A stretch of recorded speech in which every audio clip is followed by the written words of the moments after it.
Pour la pensée de ce jour, je voudrais partager avec vous un verset qui se trouve dans Éphésiens au chapitre 6, le verset 18. On y trouve cette exhortation. Faites en tout temps par l'Esprit toutes sortes de prières et de supplications. Veillez à cela avec une entière persévérance en priant pour tous les saints. Dans le contexte de ce verset, l'apôtre Paul vient de rappeler l'importance pour le chrétien de bien s'équiper afin de pouvoir faire face à tout ce qui spirituellement pourrait le mettre à l'épreuve. Et c'est là l'importance de se fortifier dans le Seigneur et dans sa force toute puissante. Et en terminant l'exhortation par l'appel à la prière, l'apôtre Paul veut rappeler la puissance qui se trouve dans la prière qui par la foi en Dieu peut déplacer des montagnes. Dans cette exhortation à la prière, il y a le sous-entendu de l'importance de la prière où l'individu est tout d'abord appelé à être dans ce un à un avec Dieu et à prier ce texte de Éphésiens 6, les versets 10 à 17, en priant afin de pouvoir être porteur de vérité, de justice, de la paix de Dieu, de pouvoir être porteur de cette assurance du salut, de cette foi inébranlable et de la parole de Dieu. C'est aussi prier afin de pouvoir être habité du fruit de l'esprit qu'est l'amour, la joie, la paix, la patience, la bonté, la bienveillance, la douceur, la foi, la maîtrise de soi. Alors c'est vrai qu'en ces temps des confinement, cela peut être plus difficile pour un grand nombre et c'est là l'importance, le rappel de se tourner vers Dieu par la prière afin de rechercher son aide et son soutien et de se laisser fortifier et guider par lui. Et lorsqu'on regarde aussi à la deuxième partie du verset 18, dans ce chapitre 6 de Éphésiens, il y a la possibilité de voir cet appel à prier pour tous les frères et sœurs en Christ. Alors il y a donc en effet, en ce temps de confinement, l'encouragement à prier les uns pour les autres, à prier pour nos situations de famille, situations de contexte spécifique et particulier, mais c'est ne pas oublier non plus nos frères et sœurs qui traversent tout autant ce temps de confinement et qui peuvent le traverser dans d'autres pays. Alors nous avons récemment reçu des nouvelles des familles Minard et Célie que notre fédération et que notre église soutiennent et je voudrais vraiment vous encourager à prier spécifiquement pour continuer de prier pour eux. Ils nous ont envoyé quelques lettres de nouvelles. Je voudrais succinctement partager les points les plus importants. Mais prions pour Loïs et Nathan Minard et leur petit Imaël qui se trouvent tous les trois au nord Cameroun et ils partageaient dans leur lettre de nouvelles que lorsqu'ils ont écrit, il y avait au sud Cameroun 56 cas de coronavirus déclarés. Dans le nord, là où ils se trouvent, il n'y a pas eu de cas déclarés jusqu'ici. Eux-mêmes partagent que toute la famille se porte bien, reste calme malgré ces temps difficiles d'incertitudes et de questionnements multiples. Nous voulons donc vraiment prier tout particulièrement pour eux ainsi que pour le Cameroun et à l'Afrique dans son ensemble. Nous voulons aussi prier tout particulièrement pour Timothée et Delphine Minard et leurs enfants Ève et Ethan qui se trouvent tous les quatre à Madagascar. Et donc, ils partageaient qu'à l'heure où ils écrivent, c'était le mardi 24 mars, seuls 17 cas confirmés de personnes contaminées par le Covid-19 ont été recensés à Madagascar. Il s'agit principalement de personnes arrivées de France par avion ces dernières semaines placées en quarantaine. Et donc, en vue de tenter de contenir la propagation du virus, le gouvernement a pris rapidement des mesures assez radicales et donc ils se retrouvent en confinement total et ils partagent nos pensées et nos prières envers celles et ceux pour qui la situation de confinement est particulièrement compliquée et ils rappellent comment une large proportion de la population vit dans des logements précaires, insalubres, sans eau courante. Beaucoup de grandes familles partagent un logement composé d'une unique pièce de 15 ou 20 mètres carrés.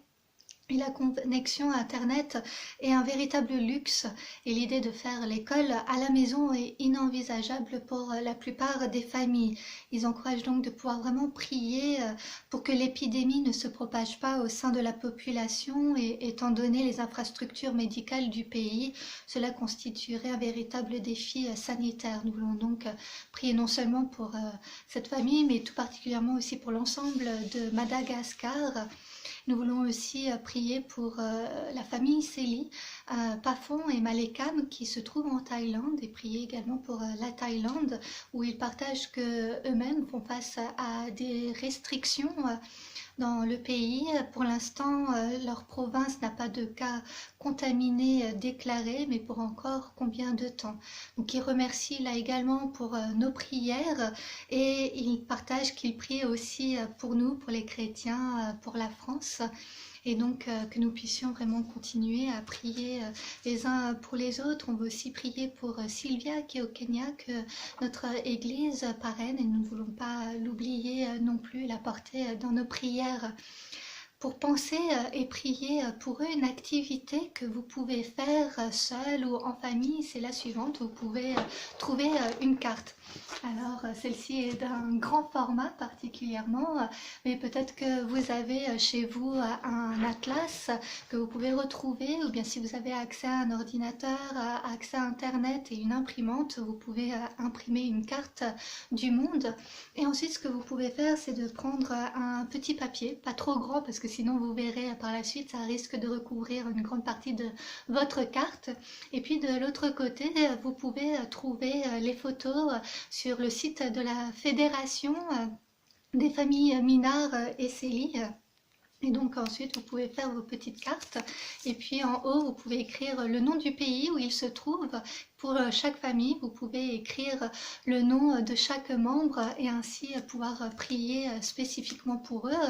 Puis si vous n'avez pas de quoi imprimer ou faire ce montage, vous pouvez tout simplement prendre vos stylos, vos feutres et puis écrire le nom du pays en question, puis avec des couleurs, ensuite écrire le nom de la personne comme ici. Donc la jeune fille que nous parrainons, Sylvia, qui se trouve au Kenya.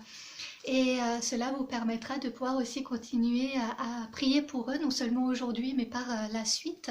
Et si Dieu met bien sûr d'autres personnes sur votre cœur, n'hésitez pas à les rajouter également. Et vous pouvez voir ce que cela donne sur les deux photos qui vont s'afficher à l'écran et qui sont un exemple. Vous pouvez bien sûr penser à d'autres moyens créatifs de vous souvenir de ces familles, de penser à eux et de prier pour eux.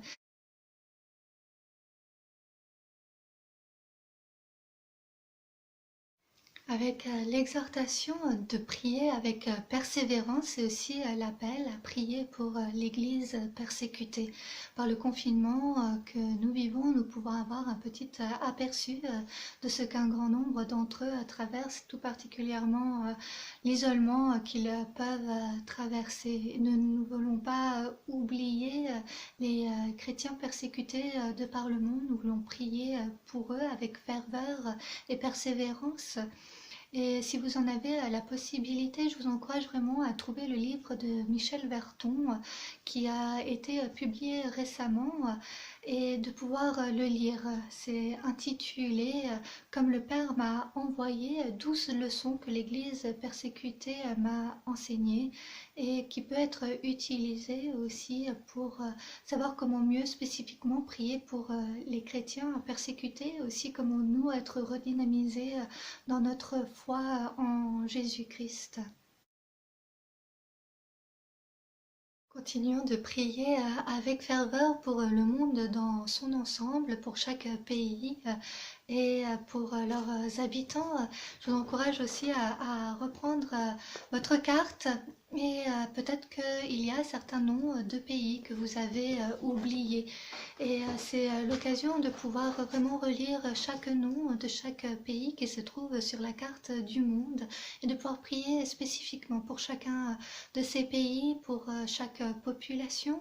Si vous connaissez aussi des personnes qui habitent ou sont originaires de tel ou tel pays, vous pouvez utiliser le même système que tout à l'heure, créer des petites cartes que vous pouvez ensuite coller ou épingler plutôt sur votre carte, afin de pouvoir vous rappeler de prier pour eux régulièrement. Ou sinon, s'il y a trop de noms, ce que vous pouvez faire, c'est prendre votre carnet de prière et sur une feuille inscrire vraiment le nom de chacune de ces personnes que Dieu a mis sur votre cœur. Pour chaque pays aussi, de prier spécifiquement pour ces régions, pour ces personnes, et de le faire non pas seulement juste aujourd'hui, mais jour après jour, semaine après semaine, mois après mois, année après année, tout autant avec ferveur et persévérance.